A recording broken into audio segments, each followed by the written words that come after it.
Welcome to Deloitte M&A Views, a Deloitte podcast series exploring the latest trends and topics in mergers and acquisitions. I'm Greg Jarrett. Today we'll discuss the vital role that board members can play in M&A transactions, including a much-needed focus on oversight. We'll also discuss several of the most important considerations for avoiding stumbling blocks and facilitating transactional value.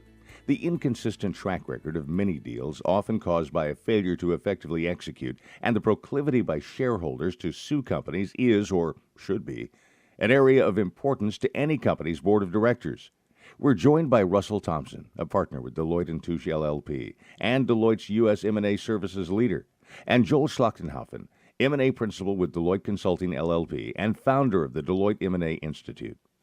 Russell, I understand you recently led an M&A panel at a board symposium hosted by Deloitte's Center for Board Effectiveness. So why don't we start off with you giving us a quick rundown of what you heard from board members, like what is top of mind for them in terms of M&A? What a great panel discussion and a question and answer session with a broader group of board members attending the event. We talked a lot about what an exciting time this is for companies not only seeking growth, but also searching for innovation, business models being disrupted, and convergence across industries and sectors, bringing new opportunities and challenges.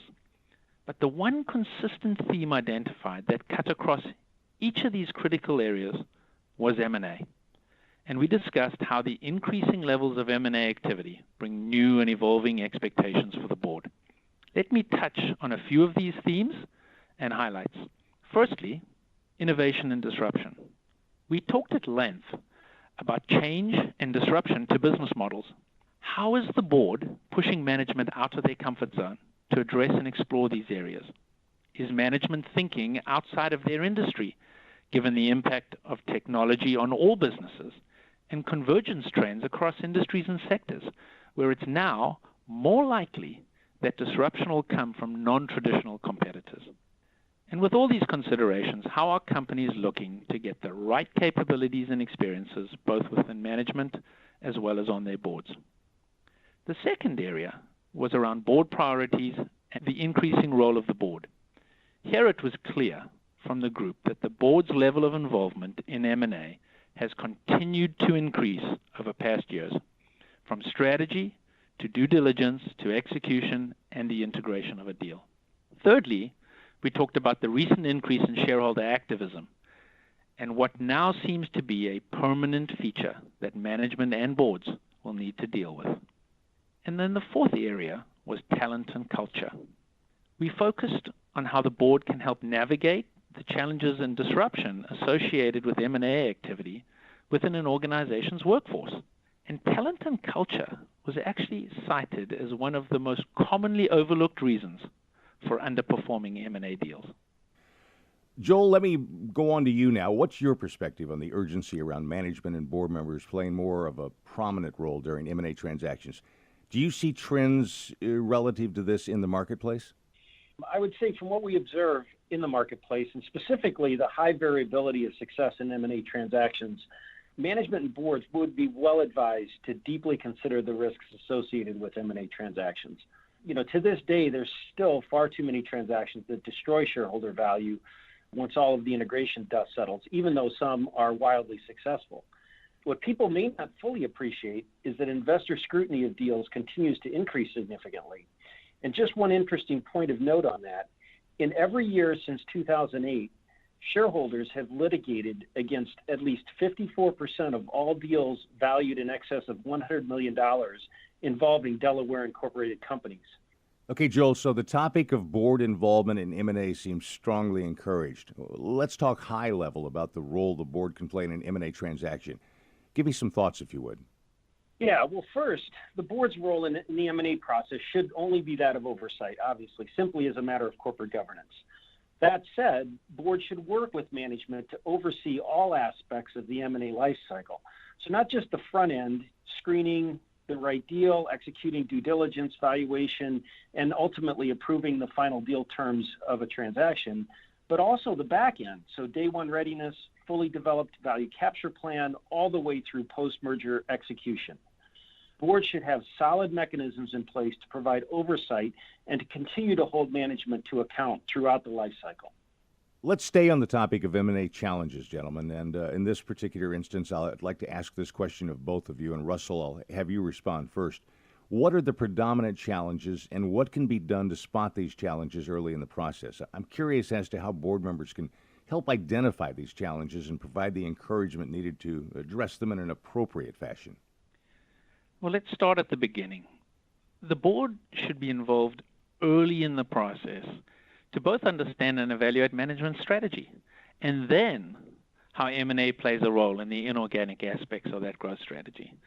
The board's role may also differ quite significantly depending on the types of transactions, whether those are life events, consider a merger of equal type transactions where they really should be involved end to end, including an ultimate assessment of the return on investment. But their role may differ if the company is looking at technology asset acquisitions or talent plays, or quite frankly, joint venture or alliance type arrangements. And so understanding the type of transaction you're looking at may impact the role that the board plays. But subsequent to the initial strategy evaluation, boards should get regular dashboard updates with an additional ability to also understand what is management's playbook and what are their processes and checks and balances to ensure that they get it right. The board and the management, quite frankly, should be working closely together to ensure that the playbook is followed and executed appropriately, including aspects around due diligence. Because don't forget, it's a robust due diligence process that allows for more informed assessments of the potential risks and the anticipated benefits of a transaction. And Joel? Yeah, I think Russell's exactly right. It's significantly about transparency. Boards should insist at each stage of the life cycle they have full transparency into what's going on so that they can exercise their fiduciary responsibility effectively. So in the area of M&A strategy, for example, we often see a lack of depth of understanding of where synergies and value will actually come from. Too often, it's kept at a high level with some high-level benchmarks that ends up not getting translated into tangible results and trackable results. As you step through the process and you get to the integration strategy, once a deal has been signed, again, we often see a lack of understanding of the true path to value and even more important, the investment required to get there. Unlocking value in large transactions very often requires transformational versus incremental thinking and requires significant one-time investment.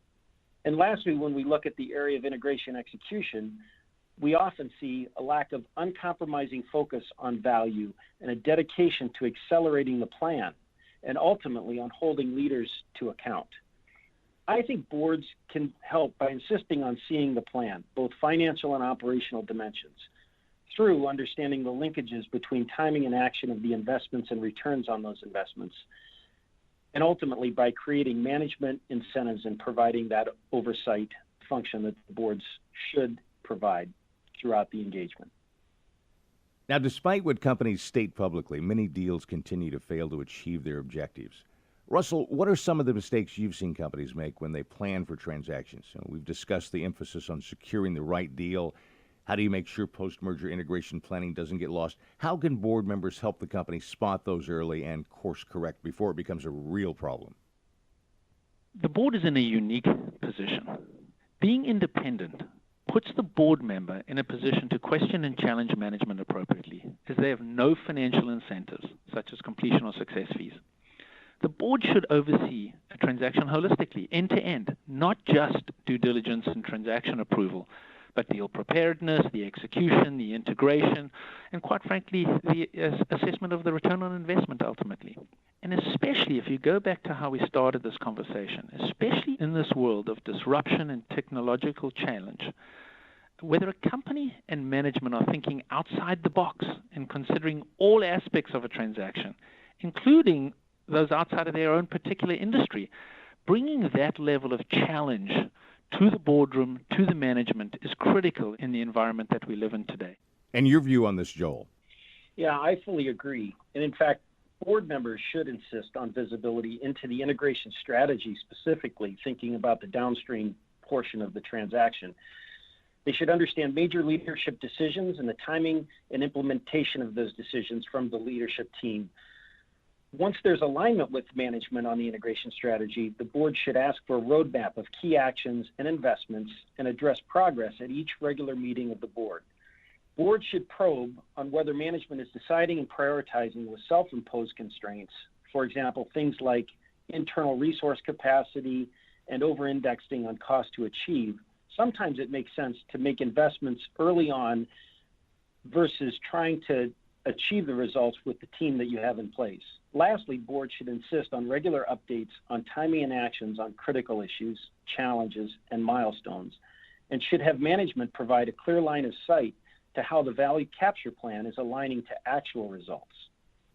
Russell, if you could summarize things for us today with the spotty track record of many transactions, which can be due to lack of oversight, I think we've all agreed on that, and the increasingly important role the board can and should play, what should boards be asking themselves as they work through a major transaction? Greg, let's step back for a minute and put things in context and perspective. M&A activity can be an important component, sometimes, quite frankly, even a critical one for a company's growth strategy. So on the positive side, a successful acquisition can help a company make a quantum leap in terms of market presence, business model disruption, or filling gaps in a company's product or service portfolio, just as a few examples.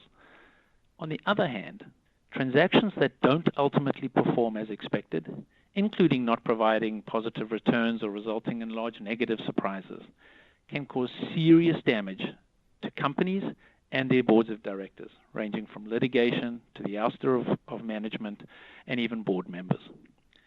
And with that as a backdrop, boards should be asking themselves, am I taking active oversight of the entire lifespan of a transaction, focusing on challenges from strategy, talent, technology, deal execution, integration, and the ultimate return on investment? They should challenge whether both management, third-party advisors, and the board have the appropriate capabilities and experiences. Does management have a comprehensive M&A playbook or approach to doing M&A? And who in the company is dedicated and accountable for delivering the value? What are the key milestones, and how will management inform the board of progress? And what is the definition of success defined up front, and how will it be measured?